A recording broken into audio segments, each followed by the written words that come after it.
It took me a while to gain an I, is what I call it. You have to gain some form of an I in life. You have to have an I.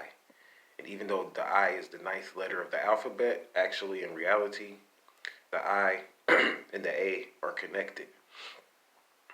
And the I is the discriminator, is what I would call it. That's a good term to call it because the I is what you have to do almost. When you set that goal for yourself, the I is what discriminates you or what separates you, that's a better way of putting it, from everyone else.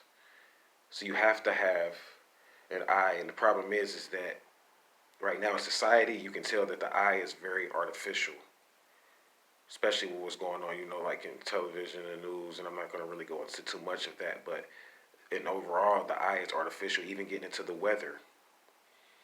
When you watch the weather, they have what's called a Doppler radar. I was talking about this before. This functions off of what's called an eye. So you need some form of an eye. And people, they're always talking about the third eye and this and that. But your most important eye in life is your skin, actually, believe it or not. And you incarnate within this vessel. And when you take on this vessel, your skin is the way that you connect with the outside reality and how you feel reality.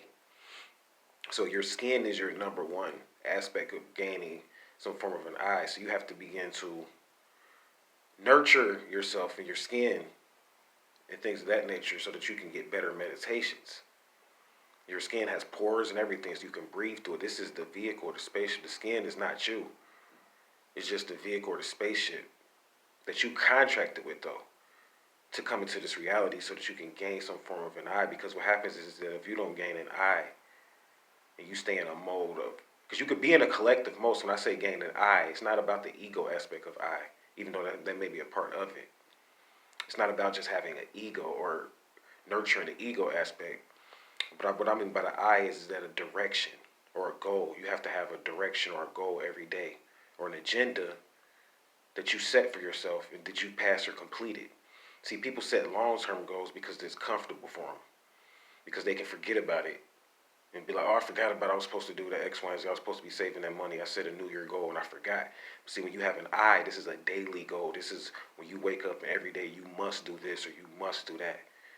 So we have to have some form of an I. And what Anu, the Anu ship, is actually a ship. Just like everything here is vessels and ships. And that's what I'm going to get into eventually. And the Anu ship is when the I begins to connect with the outer reality through what's called a system of units or measurement. You begin to correspond and have a relationship and a communication through the units that you interact with. So we'll go into more of the I could drop a little bit more about the Anu ship, and I do want to go into the Z folder too and talk a little bit more about that in connection to actually the I and the number one, which is going into the A and the I, and helping you to understand like why these guys that wrote about this stuff all use the term Z. If you notice, like Malachi Z. York, Zachariah Sitchin, he has a Z in his name, and there's a reason for that. That ties us into some other stuff that we'll talk about really soon. So I just want to kind of get up here and tell you guys I'm alright. I'm kind of really busy working on some things. Get ready to run out the studio for a minute. Thank you for listening and watching, and as always, stay vigilant.